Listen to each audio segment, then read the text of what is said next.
tarde, meus amigos, meus irmãos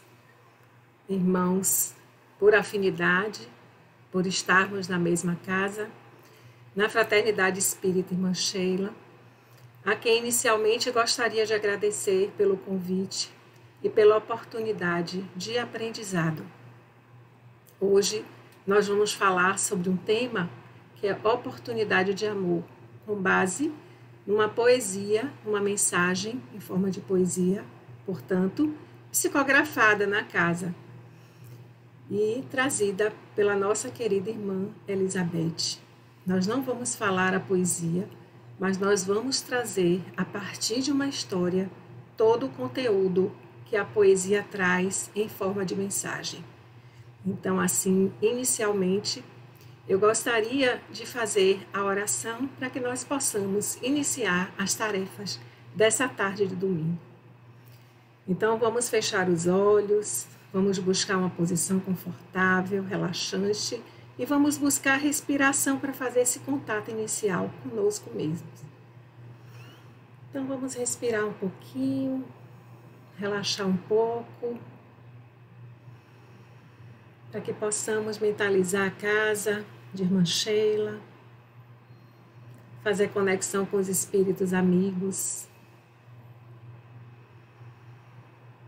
Jesus amado, aqui estamos nós, agradecendo por este momento, com grande júbilo no nosso coração, pela essa oportunidade, por essa oportunidade bendita, onde aqui, Senhor, de forma simples, de forma humilde, busco trazer um tema tão nobre, tão elevado, Senhor, e ainda me sinto tão pequenina para fazer essas considerações. Dessa forma, Senhor, peço suporte da espiritualidade amiga, não só para mim, para ter as inspirações necessárias neste momento, mas também para que todos que estão aqui ouvindo essa conversa, esse bate-papo, nessa tarde de domingo, para que possamos, Senhor, ter lucidez necessária para compreender os Teus desígnios, para nos munirmos de recursos, para caminharmos na trajetória da nossa vida de forma mais madura, de forma mais responsável e aproveitando melhor todas as chances do momento de reencarnação que a Tua misericórdia e o Teu amor concedeu a todos nós. E assim te peço permissão para iniciar a conversa de hoje, os trabalhos de hoje. Tua paz, Tua luz nos abençoe e nos ilumine no dia de hoje, de agora e de sempre. Que assim seja. Então, meus amigos, vamos conversar sobre oportunidade de amor, como foi dito. Então, nós vamos falar sobre amor. Amor, esse sentimento, é um sentimento mais forte e é o único sentimento que nós vamos ver, inclusive a partir da história que eu vou trazer para vocês, a partir de uma história trazida por André Luiz no livro No Mundo Maior, psicografado por Chico Xavier. E a partir dessa história nós vamos perceber qual é a diferença entre você ajudar com conhecimento e ajudar com o próprio amor, um amor mais nobre, mais elevado, mais incondicional, aquele amor que nós chamamos de amor ágape. Mas inicialmente, eu gostaria de trazer para vocês uma fala, uma passagem, na verdade, que está no Evangelho segundo o Espiritismo, no capítulo 11, item 8, para que a gente possa compreender melhor como é o processo e as etapas de desenvolvimento psíquico e espiritual no nosso processo de amadurecimento até chegarmos na condição de amor. Então, no Evangelho segundo o Espiritismo, no item 8, capítulo 11, repetindo, está escrito assim, nessa passagem. No início, o homem não tem senão instintos, Mais avançado e corrompido só tem sensações. Mais instruído e purificado tem sentimentos. E o ponto delicado do sentimento é o amor, não no sentido vulgar do termo, mas este sol interior.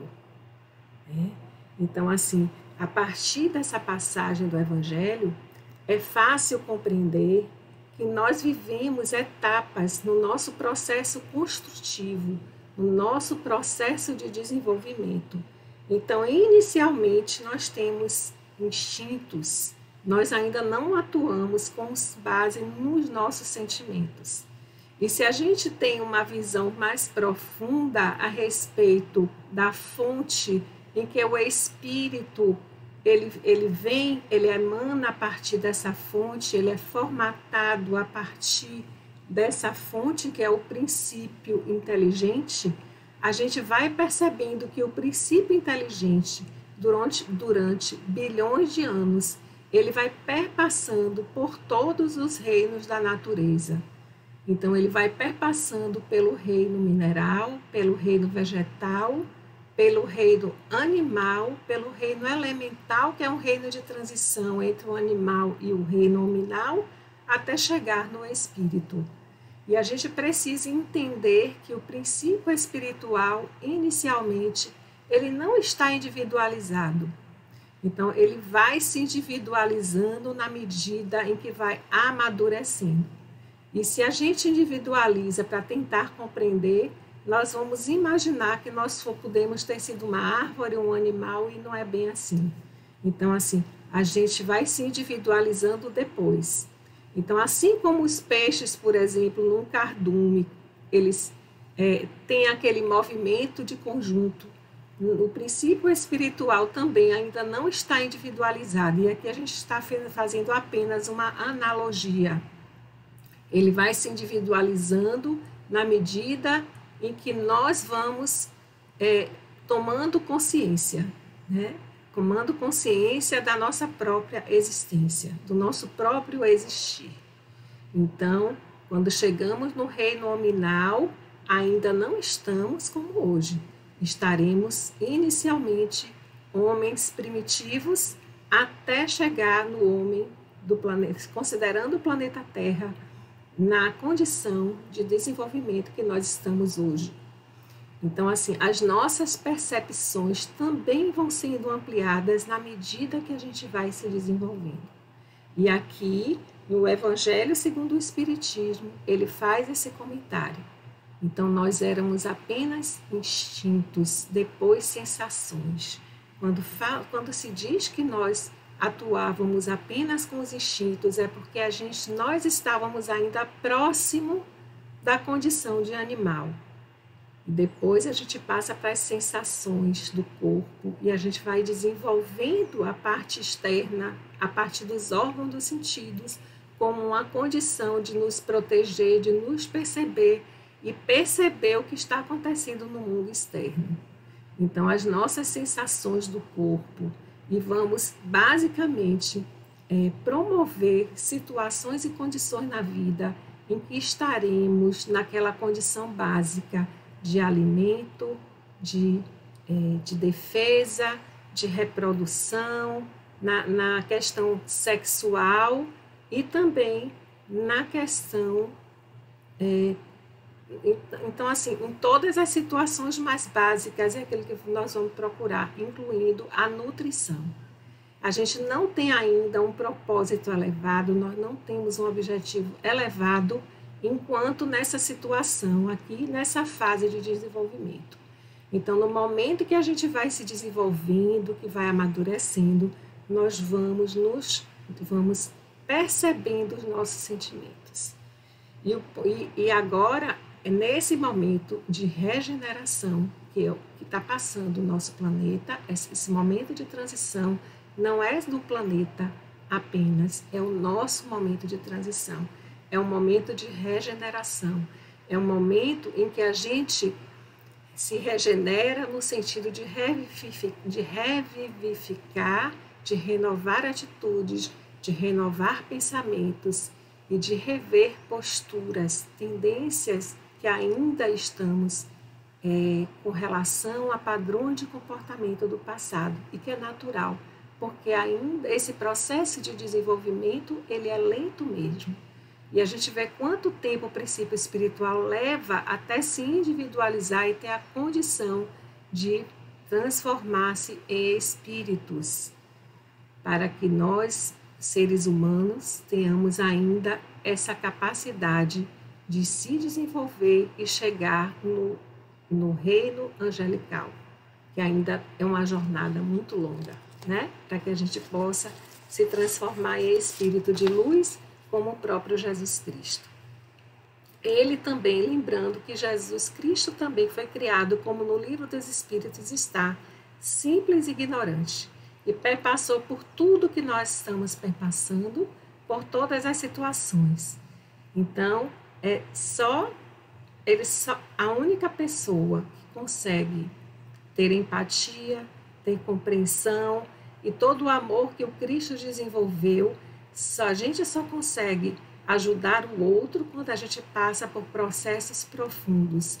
Só conseguimos fazer com que o outro entre pelos caminhos pelos quais nós mesmos passamos.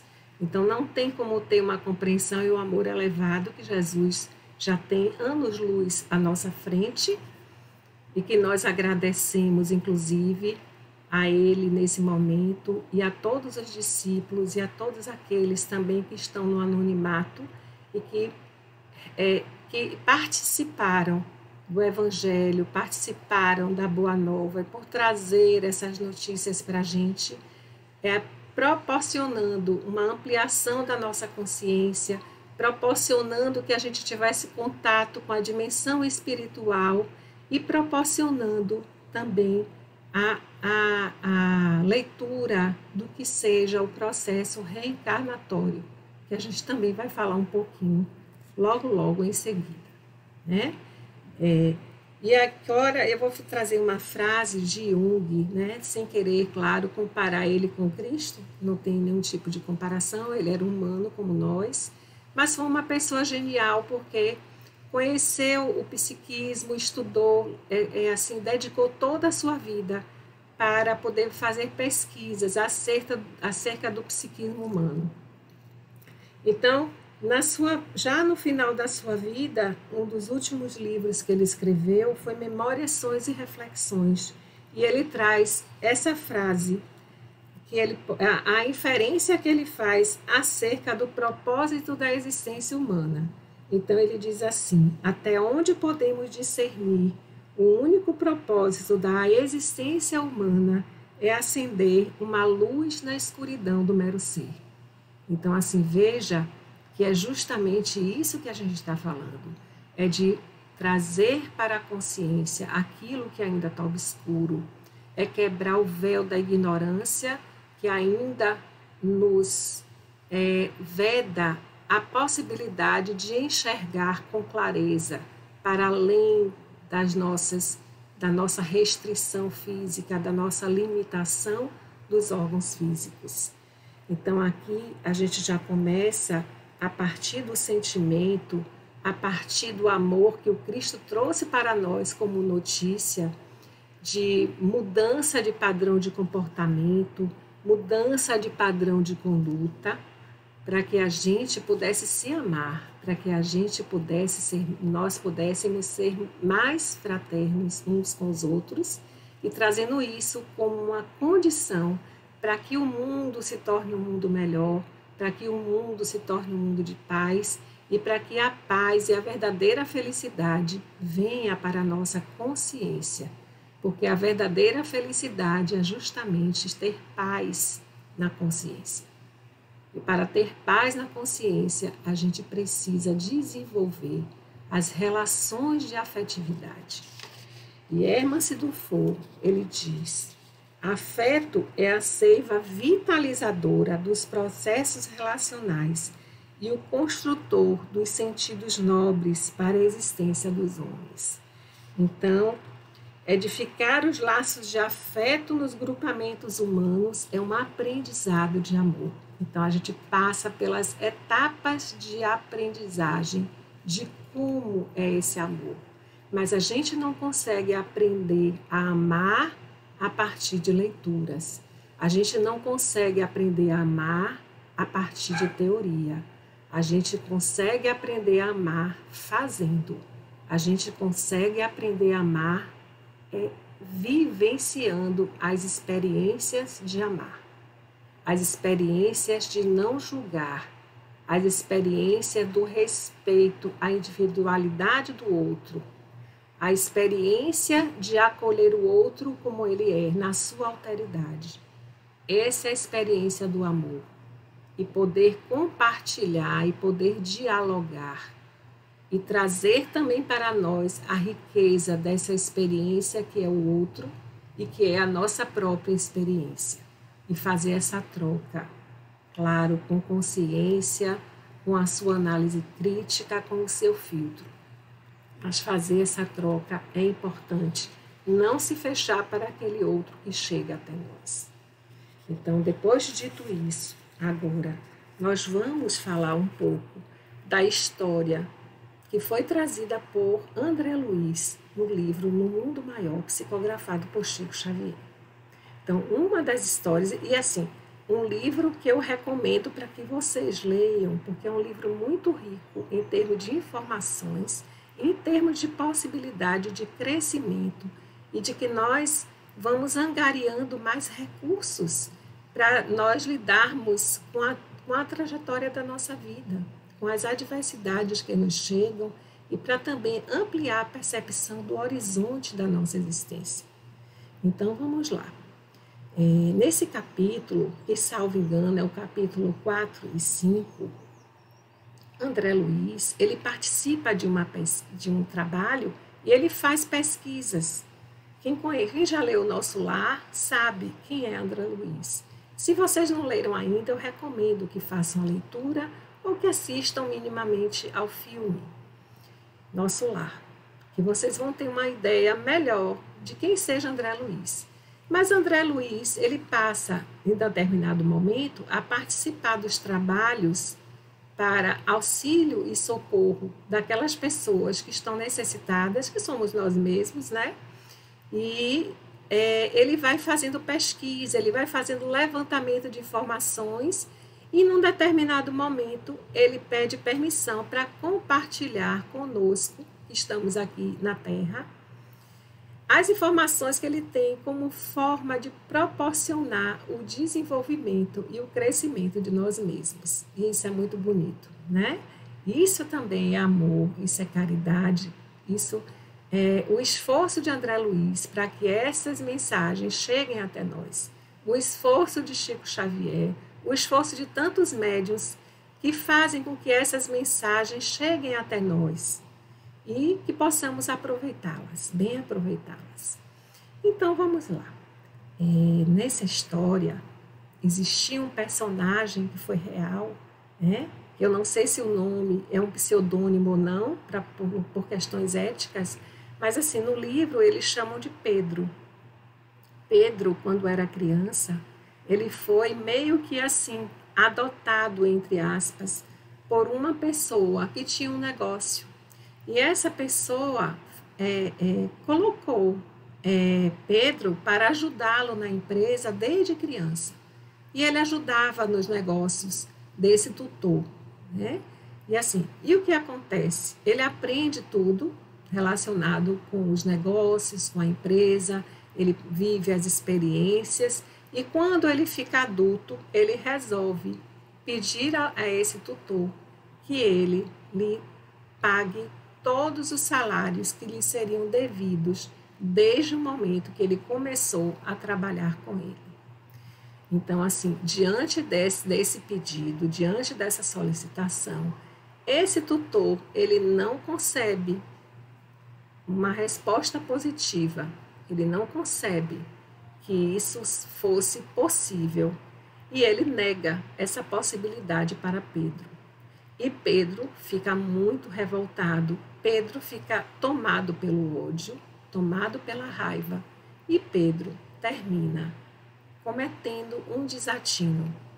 Pedro, ele infringe as leis universais de fraternidade e amor universal. e Pedro comete um assassinato contra o seu tutor. Só que Pedro premedita tudo e faz de uma forma tão bem feita que ele passa incólume pela justiça dos homens. Pedro, ele depois que ele mata o seu tutor, ele abre os cofres, retira a quantia em dinheiro que ele acha que seria devida para ele. E o que fica, o restante, ele fecha os cofres, ele faz um arrolamento dos bens e cuida disso para a família da pessoa que foi assassinada, do seu tutor, né? E advoga, cuida de advogar todo o procedimento necessário para que essa família tenha acesso a essas riquezas. E, assim, ele consegue fingir, né, muito bem, e a justiça, os policiais não conseguem investigar de forma adequada esse crime e não conseguem chegar na pessoa de Pedro. Muito bem, o tempo passa e Pedro resolve abrir o seu próprio negócio. Então, Pedro viaja, vai para um outro lugar mais distante, e então ele vai abrir o seu negócio e ele começa a ser bem sucedido socialmente, profissionalmente. Ele constitui família, ele contrai núpcias com uma mulher e tem 5 filhos com essa pessoa, né? E, inclusive, no livro vai mostrando que essa pessoa é, felizmente, muito mais amadurecida do que Pedro e é uma pessoa que ajuda Pedro a chegar ao seu equilíbrio, entre aspas. Porque, assim, o que é que acontece? A justiça dos homens não consegue identificar Pedro nesse desatino cruel, mas a consciência de Pedro não deixa Pedro em paz. Então, assim, mesmo que houvesse um processo reencarnatório, é importante dizer isto, aquilo que nós fazemos não é deletado. Aquilo que nós fazemos e toda a nossa história, ela está lá impressa no nosso, vamos dizer assim, de uma forma mais simples, no nosso corpo perispiritual. E isso vai ter, nós vamos sofrer as influências de tudo que está registrado, tanto para o bem como para o mal. É importante dizer isto. Por isso que a espiritualidade diz que nós somos herdeiros de nós mesmos. Então, vamos voltar para a história de Pedro. Então, o que acontece com Pedro? Pedro é tomado de remorso, Pedro é tomado de angústia, Pedro é tomado pela culpa e Pedro começa a sofrer depressões nervosas. Pedro se entrega totalmente ao seu trabalho para evitar de entrar em contato com os seus próprios sentimentos. E assim, não podemos esquecer que a justiça divina permite que aquele que se sentiu prejudicado, que agora passa de vítima para algoz de Pedro, que ele vai buscar também a justiça a partir das próprias mãos. Então, o que acontece? O remorso e a culpa é o gancho, como a gente costuma dizer, né? É o gancho para que o campo vibratório em sintonia, que o algoz, nesse momento, que passa de vítima para algoz, para que ele possa permear a mente de Pedro, para que ele possa fazer o processo obsessivo, já aí, depois de passados 20 anos, Pedro nessa condição, um processo de subjugação, né? E aí nós vamos ver que a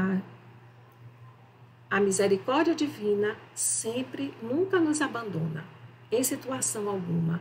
E também não abandona Pedro e não abandona o seu tutor.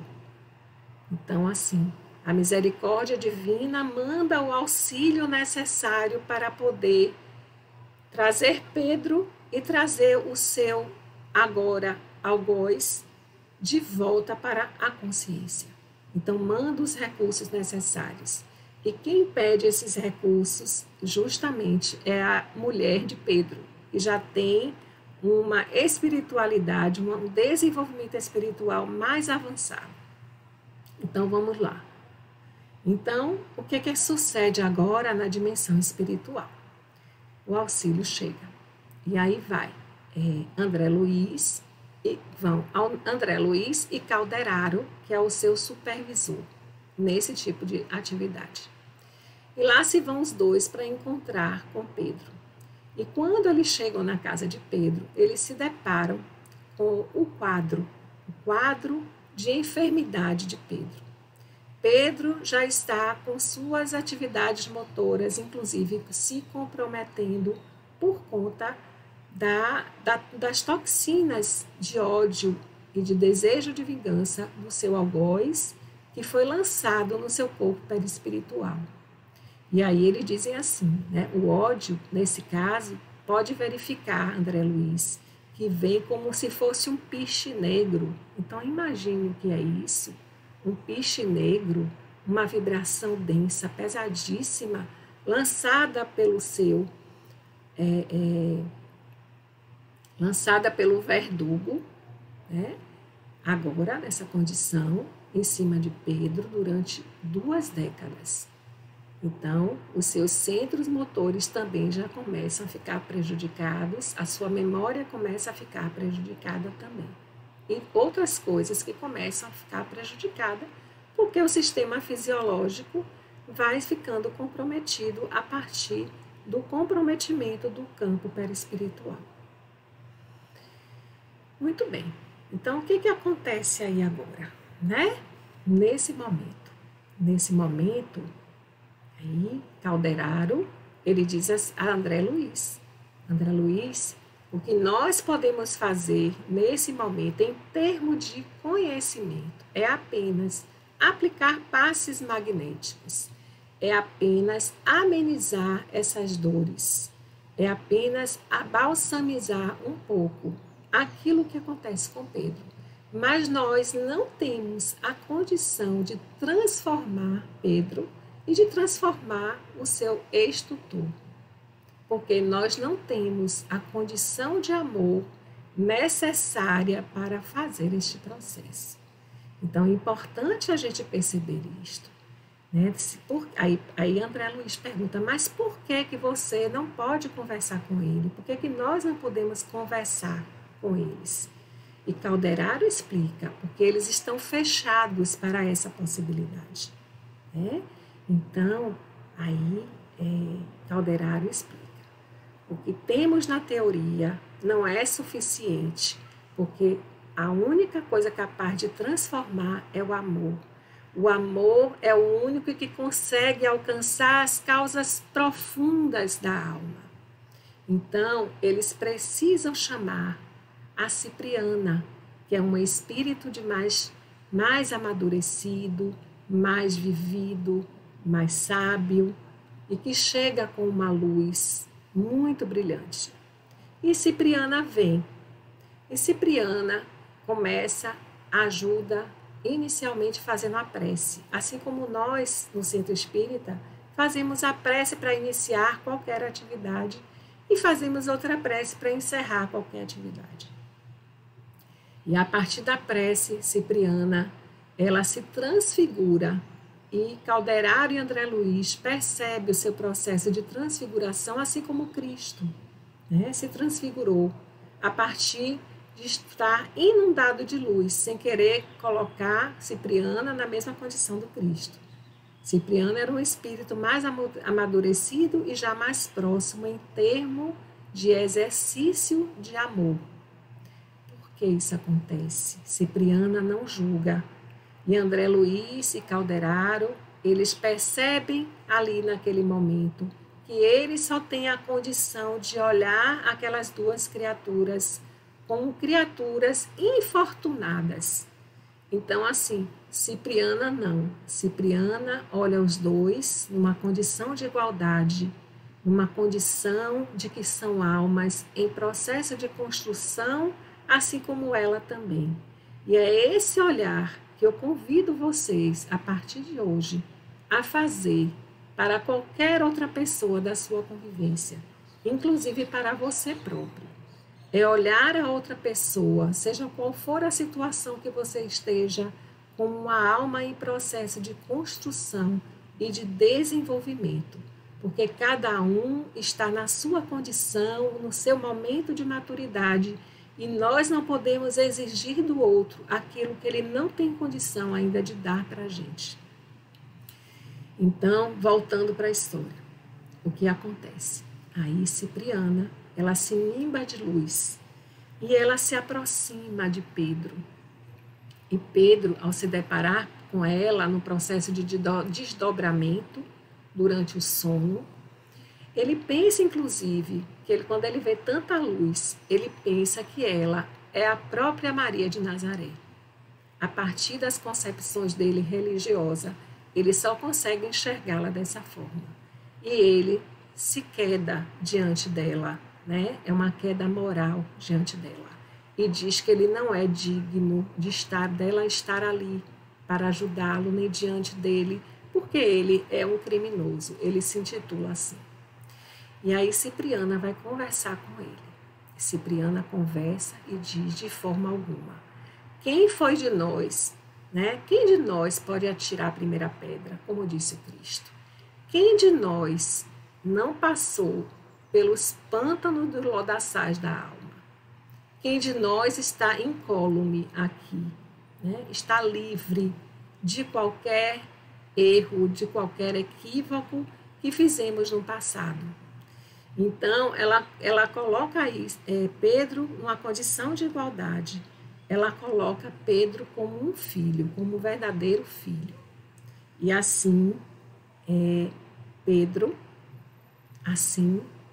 vem para o colo dela e ela o acolhe. Ela o acolhe. Desculpa, eu estava aqui olhando o tempo para ver como é que tá. Eu já vi que tem 32 minutos. Então, assim, ela acolhe Pedro e Pedro ele se sensibiliza e se permite ser ajudado. E com relação ao verdugo, Cipriana faz a mesma coisa. Então, Cipriana se aproxima dele, ele ainda está resistente ao processo de regeneração, né? Que é essa revivificação, que é essa renovação de pensamentos e de atitudes. Mas Cipriana, com a amorosidade dela, consegue se aproximar dele com a autoridade moral. Porque Cipriana diz a ele: eu perdi meus filhos, eu perdi minha família também. E eu sei o que é essa dor, né? Eu sei a profundidade da dor de uma alma.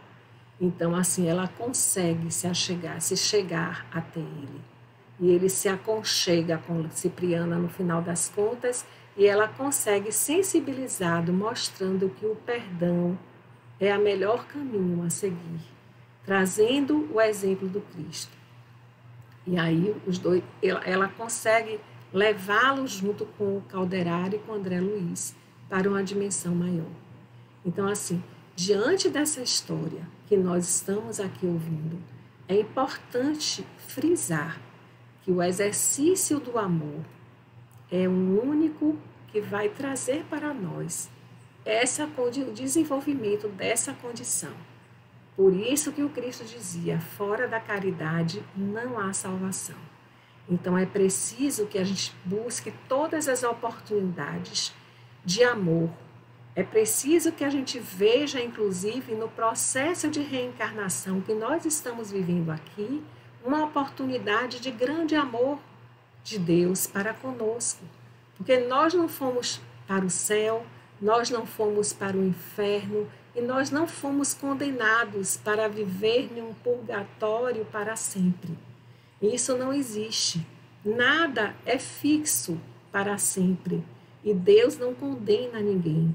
Quem condena a nós somos nós mesmos, como vocês viram nessa história. É o nosso tribunal da nossa própria consciência, é o que nos julga, é o que nos condena, é o que nos pune. quando na verdade viver no remorso não tem utilidade nenhuma. Pode ser um momento e uma fase, mas viver no remorso é um momento de reflexão, é um momento em que a gente também precisa ultrapassar essa etapa, seja lá o que for. Claro, numa proporção menor, também sentimos quando entramos em conflito com os nossos princípios e os nossos valores, quando nós agimos em desacordo com aquilo que nós já acreditamos e que nós já assimilamos. Então, os conflitos vêm, mas diante de uma queda, diante de um equívoco, qual é o nosso papel? É levantar-se e é seguir em frente, aproveitando essa experiência para seguir de uma forma diferente. E jamais a gente criticar o outro, né? Mas criticar, se for o caso, de uma forma construtiva, a ação do outro e não a pessoa do outro. Como o Cristo disse, naquela situação da mulher adúltera, né? Atire a primeira pedra quem nunca pecou. Ele não julga ela. Ele fala da atitude dela quando ele diz, vá e não peques mais. Né? Então, é a atitude, é a nossa atitude, não a nossa pessoa. Então, assim, trazer amor para o nosso coração é transformador.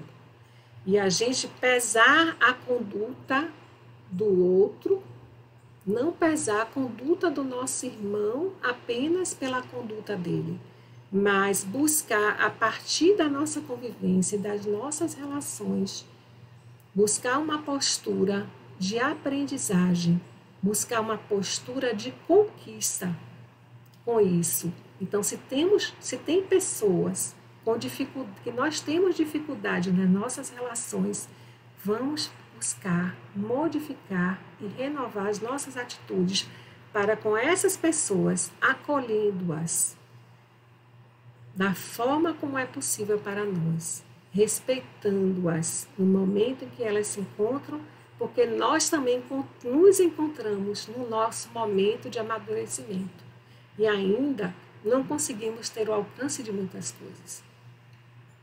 Então, gente, vamos buscar renovar a nossa postura no amor. Vamos buscar amadurecer as nossas relações, porque, afinal de contas, é no diálogo que nós conseguimos isso, é na comunhão. E para a gente finalizar, porque me pediram no máximo 40 minutos, e nós já estamos em 37 minutos, a gente vai ler aqui só para fazer a nossa última reflexão, a nossa reflexão final. Chico Xavier fala isso. Ninguém cruza nosso caminho por acaso e nós não entramos na vida de ninguém sem nenhuma razão. Essa é a primeira reflexão.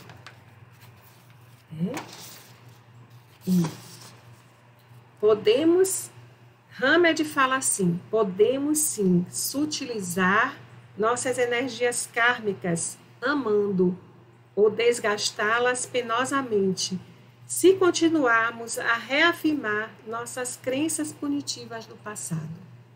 Então, nós temos alternativas. Nós podemos ou sutilizar nossas energias ou adensá-las, as nossas energias kármicas. Amando, a gente sutiliza e as dissolve. Mas se continuarmos a reafirmar essas crenças punitivas do passado, que Deus é punitivo, que Deus é vingativo e que Ele quer olho por olho e dente por dente, nós vamos apenas nos carregar de uma forma penosa. E não é esse o caminho mais, que nós já aprendemos que Deus é amor, Deus é misericórdia e dá sempre a todos nós novas oportunidades, inclusive como a gente viu aí nessa história, e em tantas outras histórias que chegam até nós. E por último, a gente ouvir, né, o que Ananias disse a Jesus quando ele chega até ele, depois de já desencarnado, chega em forma de luz, assim como depois de ter chegado para Saulo, que ainda não era Paulo, e Saulo, vocês devem lembrar da história, ele fica cego diante da luz de Jesus. né? Não vamos entrar em detalhes porque não há mais tempo. Mas assim, diante da luz de Jesus, diante desse contato, ele fica cego. E depois Jesus vai para Ananias e pede que Ananias o socorra, que o ajude. E é Ananias, inclusive, quem ajuda para que Saulo, que ele volte a enxergar. Mas o momento que Jesus pede para Ananias, a postura dele é dizer: eis-me aqui, Senhor. Isso está em Atos dos Apóstolos, no capítulo 9, versículo 10. Eis-me aqui, Senhor. E Hermas Dufour, ele fala dessa postura. Porque é importante salientar que Paulo, ou Saulo ainda, ele perseguia os cristãos. E Ananias era um cristão. Se fôssemos nós uma pessoa comum, talvez nós questionássemos e tivéssemos má vontade de ajudá-lo, porque nos sentiríamos, assim, numa condição de perseguidos. Mas Ananias não. Ananias apenas, ele se coloca à disposição do Senhor. E para essa atitude, Hermas Dufour diz assim: o nome dessa virtude no dicionário cristão é disponibilidade para servir e aprender. O programa ético mais completo e eficaz para quantos desejem a autoiluminação.